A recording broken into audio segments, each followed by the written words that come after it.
we just got our first actual bit of X-Men casting news. This is according to Deadline. This one sounds quite official. I will say Marvel has not commented on this yet. They have not confirmed it as of right now, Sunday morning when I'm recording this. But it's been a couple days now, and something tells me if this wasn't true, we would have heard about it by now. So let's talk about the news that Samara Weaving is apparently going to be playing Emma Frost in the MCU X-Men movie. This is big. I'm a big X-Men fan. I've been talking about the casting of the X-Men for years, and I've been watching this process play out. I think it's been really interesting. I was expecting that certain characters would get cast before others. There was no way I thought Emma Frost would be the first role officially cast in this movie. And yes, we've also heard that Adam Driver is in this movie, but who he is playing is really up for grabs. No one seems completely sure. And yes, potentially maybe there is even another character who is cast in this movie, but we're not going to talk about them for reasons that some of you already understand. But Samara Weaving is going to be playing Emma Frost, and that tells us a lot. Also, my cat Mortimer is on my lap now. He is a big fan of Emma Frost because her original team of mutants that she led, of kid mutants, was the Hellions, which included one of the most cat-like mutants that exists, Cat's Eye, which was sort of the opposite version of Wolfsbane. It's Purple Cat. But okay, where do we start here? Let's start with the movie. Only a couple of actors have been cast. Only a couple of roles have been up in the air. Here's the roles that I feel like we are going to see in this movie, because the X-Men, it's an enormous group of characters, so unclear if you're saying they're making an X-Men movie, who's going to be on the X-Men. Here are the names that keep floating around in casting conversations and things like that. There will be a Professor X, there will be a villain, probably Mr. Sinister, and then on the kid's side there will be a Cyclops, a Jean Grey, a Rogue, a Beast, perhaps a Gambit, probably a Storm, and perhaps a Kitty Pryde. There might be a Magneto, although we're not sure about that. And now we know Emma Frost is going to be in the movie. Now, why is that interesting? Well, out of all the casting decisions and news, this, I feel like, tells us the most about what this movie is going to be. Because Emma Frost is a character that has played many roles over the course of the X-Men's history. Originally, she was introduced as a villain. She was part of the Hellfire Club. She did things like try to kidnap the New Mutants. She's involved in the Dark Phoenix saga. Then eventually she creates her own team of mutants. These are the Hellions, which Cat's Eye was one of them. I would say the most significant member of that team is Empath, who shows up in other stories from time to time. Most of the rest of them haven't really hung around. A big reason why is because they were all killed. So then Emma Frost is part of the Generation X comic. In a world without the X-Men, Emma Frost and now Banshee team up to create a new team of X-Men. This team had a bunch of players on it you're probably familiar with. Jubilee was probably the highest profile one. Chamber, Sync, Monet. And this is where this started to become a part of like how Emma Frost worked. Emma Frost is a bad guy originally. She's part of the evil secret society of mutants that wants to rule the world. However, over time,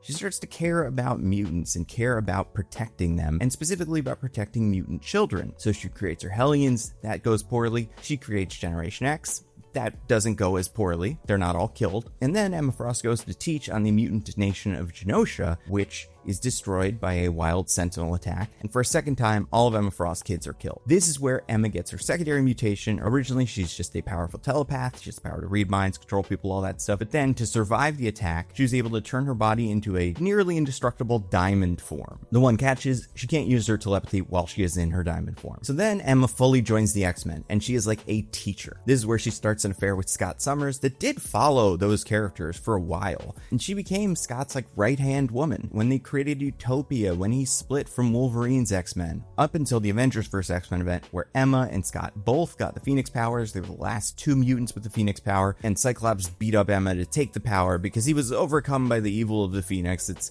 not great that Scott did that, but also clearly like Scott wasn't fully in control. And then most recently, Emma Frost was a big part of Krakoa, the mutant nation created by Xavier, Magneto, Moira. And then when that was eventually genocided, Emma eventually formed the New Institute. Now, it existed in everyone's mind, but she was the headmaster of this institute. And she is really like at the front of X-Men comics right now. Like, and I don't just mean that figuratively. When they released X-Men United, this new thing that Emma was in charge of, they put out a new picture of like all the X-Men, and Emma Frost is literally like front and center. So as far as the comics are concerned, Emma Frost matters. And she's had a really interesting transition from villain to maybe like antagonistic teacher to just generally good teacher, to X-Man, to leader of the X-Men. And what's so great about it is it took place over a long period of time. So Emma Frost's identity was built up. It felt very natural. Like we figured out what she cared about. We learned about her backstory eventually. But the most important thing is Emma wants young mutants to survive. She wants them to be safe. She believes the world is dangerous. She's somewhat cynical. She's not quite Magneto, where she believes in total isolation, but she would consider herself very realistic in the face of characters like Charles Xavier, who think if we do enough good things, humans will trust us. Like, Emma does not believe that. And that's her deal, right? She can read minds and her skin is made of diamonds, so she knows what people are thinking and she is able to protect herself from that. I would say relationship-wise, there are a few characters that have interesting relationships with Emma Frost. Obviously, all the rest of the characters in the Hellfire Society, that's Shaw, and then she was an antagonist for the New Mutants, specifically Kitty. Emma and Kitty have like a history where now I would say they're in a good place, but nobody hated the fact that Emma was on the X-Men more than Kitty because she just did not trust her. Obviously, she was close with Banshee, and most notably, she had an affair with Scott that turned into a long-term relationship, which has been the source of some tension between her and Jean. Besides that, she's been on teams with Magneto, Magic. She has 5 clone children called the Stepford Cuckoos. Usually some of them are dead, but like 5 was the starting number. She's very sophisticated. She loves culture, fashion. She has the mutant designer Jumbo Carnation create these incredible outfits. I would say she feels at home with characters like Beast, who are very intelligent, appreciate the classics. And yeah, over the course of the last, 20 years, Emma has seen a pretty good spike in popularity that comes with her joining the X-Men in the Morrison Quietly era. She's a big part of the Wolverine and the X-Men cartoon. She is now part of Marvel Rivals, and she was added before Jean, or Scott, or Rogue, or Gambit. She was in exactly one movie, and it was X-Men First Class, which is a good movie. She was played by January Jones. It didn't really work. There is a character in X-Men Origins Wolverine that is kind of like Emma Frost, but she can just turn her body to diamonds and she's apparently not Emma Frost. She's Silver Fox's sister. There was also a Generation X like TV pilot thing, which did have a pretty great version of Emma Frost, played by Finola Hughes. We don't talk about that show a lot because it's really weird and it has a white jubilee. And it wasn't a show, it was kind of a pilot for a show. Emma Frost, genuinely one of my favorite X-Men because she's so interesting. She's gone through this change. She's this great example, kind of like how Magneto was, Wolverine used to be, Rogue used to be. Like, nobody is beyond saving. If a bad guy goes through the right experiences, they can be a good guy. Mutants have to stick together, they care about each other. She's great. She's also just very funny, very catty. You know, she's a character that it's always interesting to just throw onto a team because you know a lot of the characters on that team are going to have some opinion about her. She's going to stir the pot. She's going to make things difficult. She likes to be provocative. Obviously, she's got a very specific look. A lot of that probably originally came from the fact that all the women in the Hellfire Club dressed like lingerie models, but over time that became part of Emma's deal. She cares about her appearance. She wants to project confidence, stability for these kids and for herself. So that's Emma Frost's deal. It was not clear that she was going to be in whatever the first MCU X-Men movie was. And if she was, it was not clear what role she would play. But now we know she's in it, which for Emma Frost fans is great news. So we know she's going to be played by Samara Weaving, who is a 34-year-old woman right now, which means by the time the movie comes out, 36 or whatever. That's exactly kind of the age I picture Emma Frost at. And it's interesting because it seems like we are going to get X-Men that are younger than that. It does not seem like this Emma Frost is going to be part of the team of X-Men. We got actors in their mid to late 20s rumored for these roles as the main X-Men, which tells me that Emma's going to be doing something else. Now, there's a lot of options for how you could play Emma Frost if she is older than the X-Men. One way, she can be part of the Hellfire Club or a member of the Hellfire Club. Maybe even the leader of the Hellfire Club. I doubt that's what they do here. A, because that is the one version of this character people are kind of familiar with from the other movie. And B, I don't think that's what people like about Emma Frost now. Another thing you could do is you could have her be a teacher at the Institute. So like, let's say they kind of stagger some of the ages here. So we have most of our main X-Men. Let's, for example, say Cooper Hoffman is playing Cyclops. He's 23 years old, and he could play like an 18-year-old version of Cyclops. She'll play like a 34-year-old version of Emma Frost, who is his teacher. Now, does that mean we don't do any of the fun Emma, Jean, Scott love triangle stuff? Probably not, but whatever, it's fine. Because obviously Professor X is in charge of the X-Men, the Institute, whatever it is. Does Emma work for him? Is there a Massachusetts Academy that she and Banshee run that has some sort of ideological difference from how Xavier runs the X-Men? Instead of protecting the people that hate and fear them, Emma's just all about protecting other mutants, and she doesn't care what happens to the people that hate and fear them. Is she just like another power player in this story? And do our characters need to get something from her? This is a small introduction to her character, and then she's not in the rest of the movie. Example of a character like that, the White Widow from those Mission Impossible movies, played by Vanessa Kirby, who is the actor that I originally fan cast as Emma Frost. And a lot of the times with these, I have like my second place, my third place guess. With her, it was like, Vanessa Kirby's the perfect Emma Frost, they should pick her. As was before, obviously, she was Invisible Woman. But if we're doing an Emma that is older than most of the X-Men, it does seem like there will be some separation between her and like the main cast of the team. Is it because she's a villain? Is it because she is one of their teachers? Is it because she's just out doing her own thing in the world? I would love it if like Emma and Charles had a relationship. Not like they could have had a relationship in the past, but like I would like if they grew up together, knew each other. She's from Boston, he's from New York. Maybe they ran into each other. They're both telepaths, so they would obviously pick up on each other's concentric circles coming out of their heads. Although Emma does like a crown thing. It's another reason. She's just cool. Emma Frost is cool. But let's talk about Samara, because I do think Samara tells us some things. So Samara Weaving, for people that don't know, like I said, 34 years old as of right now. She's Australian.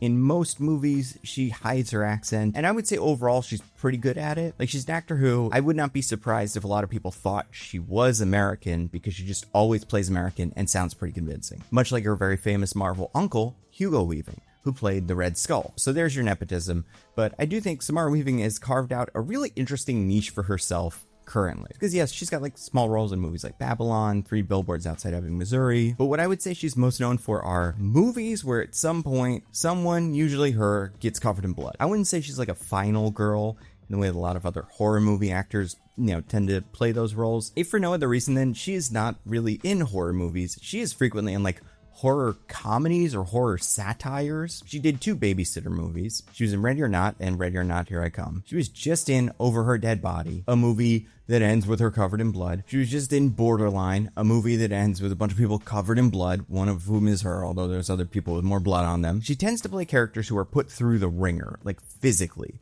It does seem like she gravitates towards those roles. I'm not sure why. She's good at it. I think the single trait that she has that I like the most, that is present in most of those movies, that I think translates really well to Emma Frost, is something you see in all of these movies. It's just a sense of like frustration.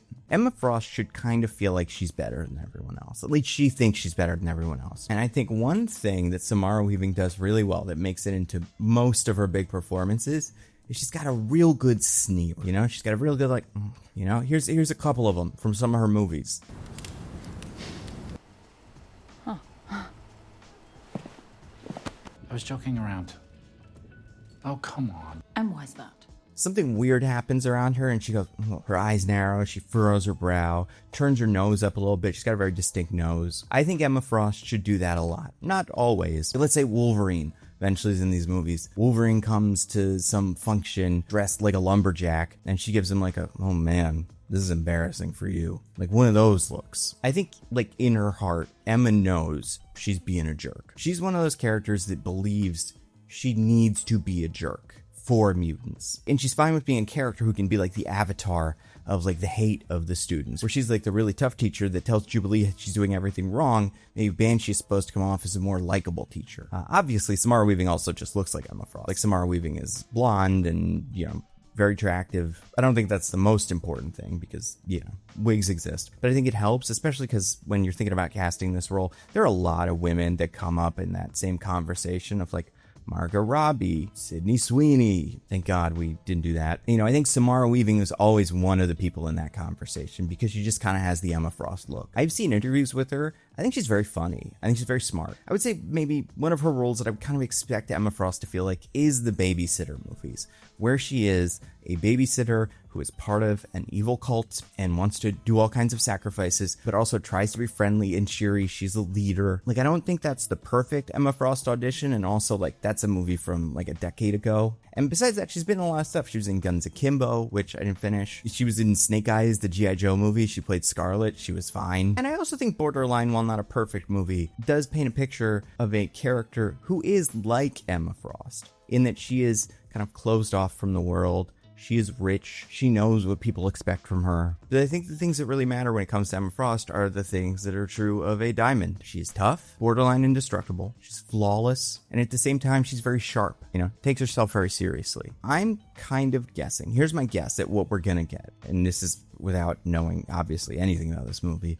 Besides maybe where one character is going to start based on stuff that everybody will be fine talking about in like 2 weeks. Like, I think if Mr. Sinister is in this movie, Mr. Sinister is out there trying to steal mutant children or something. Like, he's trying to experiment on them.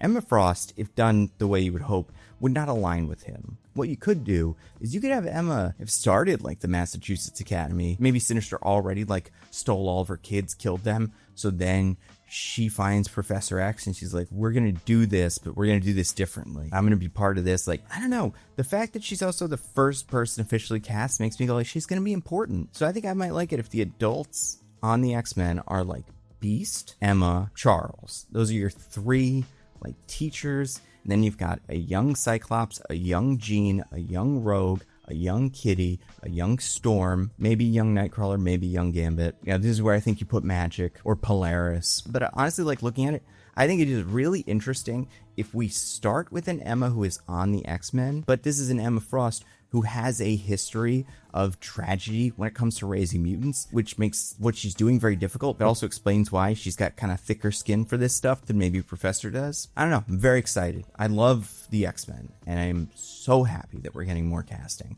I will do videos about all the other ones because we've been hearing a lot about these guys. It's been a big week for Marvel news. And just want to talk about one more thing. There's one thing that is important to me. I've been talking a while about the Nebula project that I filmed about a year ago, and I finally have an update. We're going to be releasing it as a short film. We're going to premiere it at the Holly Shorts Festival in August 21st of 2026. So less than a month. Then, once we're done with all the festivals, whenever we are able to, we will premiere it on Nebula. This is I don't know exactly how long it is, over 20-minute long short film I wrote. YouTube friend Patrick Willems directed, and Dave and Nebula put together an incredible team, like cinematographers, actors, crew, and made a short film that really looks great. It is called Power Trip, and unless you are at one of the festivals where it screens, the first place to watch this short, again, that I wrote, will be on Nebula. Nebula is a subscription streaming platform that I and a bunch of other YouTubers created. I upload all my videos early and ad-free, including this one. This was here on Nebula first. And then, like my short film, there's all kinds of stuff you can only find on Nebula. Patrick has made other short films. Lindsay Ellis makes video essays exclusively for Nebula. If you've watched the channel, you've seen me plug many of them. The show Jet Lag premieres on Nebula. Tom Scott's England series premieres on Nebula. It is an incredible way to support creators, and we're in the home stretch, so you will very soon